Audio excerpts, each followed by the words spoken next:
Souvenez-vous, c'était à Armentières, dans le Tour 94, la première étape. Laurent Jalabert était en rose, Patrick Chêne au micro. Mélicène touche à Parov, Mélicène à gauche de l'écran, Mélicène, une chute terrible! Quelle chute, victoire d'Abdou Chaparov devant Ludwig. Premier Abdou Chaparov, deuxième Ludwig. Terrible chute avec Jalabert. Une terrible claque pour un déclic. Et peut-être la mise en route d'un nouveau processus dans la tête de Jalabert. L'accident, ça fait prendre conscience qu'il ne faut pas perdre son temps. L'accident, ça oblige au repos, à la réflexion. 6 mois pour se refaire une santé physique et morale. Et au bout du tunnel, 22 succès. Vouloir revenir au meilleur niveau, ça comprenait prendre peut-être des risques encore plus grands. Et ça m'a peut-être obligé à certains moments de la saison, cette année, à attaquer pour montrer que j'étais pas mort, j'étais toujours là.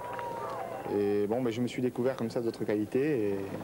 Et les ambitions ont grandi avec les résultats. Et ça a été assez progressif. Tous les succès se sont enchaînés. Et je crois que s'il n'y avait pas eu les succès de début d'année, tel Paris-Nice, Milan-San Remo ou la Flèche Wallonne, il n'y aurait certainement pas eu un Tour de France comme j'ai fait cette année et un Tour d'Espagne victorieux par la suite.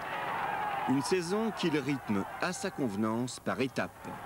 Il faut savoir cibler ses objectifs et s'accorder parfois des plages de récupération. Bon, ça a été un petit risque parce que c'était quelque chose de nouveau pour nous, mais je crois qu'au bout du compte, ça a porté ses fruits.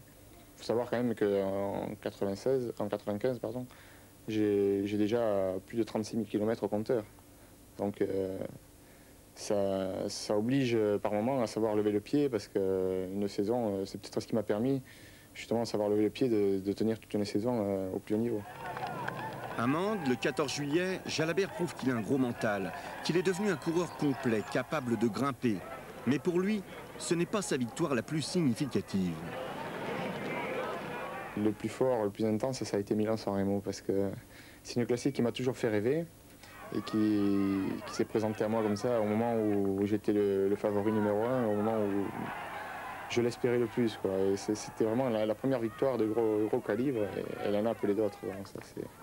Ça reste un moment très fort.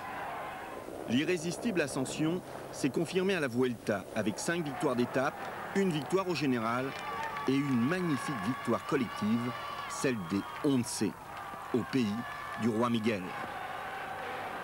C'est un coureur exceptionnel de toute façon qui a marqué les années 90 et qui est pratiquement intraitable sur les 3 semaines du mois de juillet. Et après, il y a des périodes dans l'année où il s'esquive un peu. Il sait parfaitement bien gérer sa saison pour arriver à son meilleur niveau sur les 3 semaines du Tour de France.